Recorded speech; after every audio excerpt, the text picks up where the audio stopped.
A Jewish member of the School of Social Work's faculty told the New York Times, quote, "When Jews speak up in our school, they are met with, 'You have white privilege, so shut up, you're a colonizer, you're an oppressor, you are reprehensible for the deaths of innocent Palestinians.'" You want to comment on that, and then I'll give you comment on that, and how can you get this sort of rhetoric out of your faculty?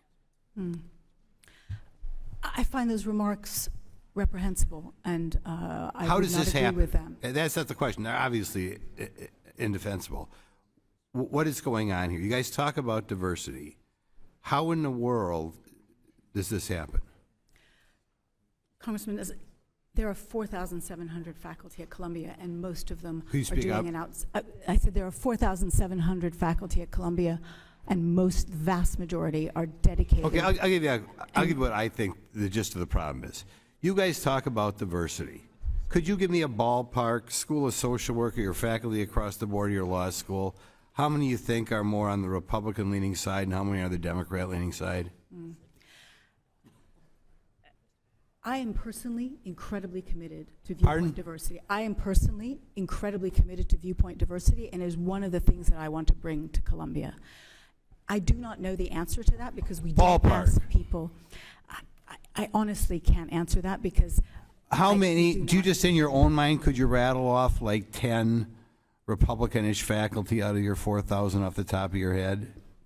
Yeah, I could actually, but I did an event just last week with Joe Stiglitz, who's an economist, who's a Democrat, and Glenn Hubbard, who is a Republican.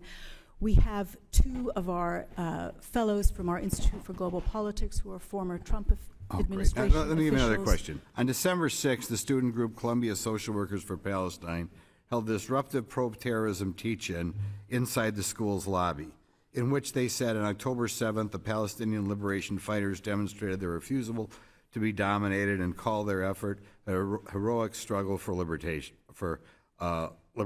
Dean Melissa Begg initially canceled the event because of its advertising, but later she changed her mind and decided to have the event. Were any of these students disciplined, or what type of message do you think that sent?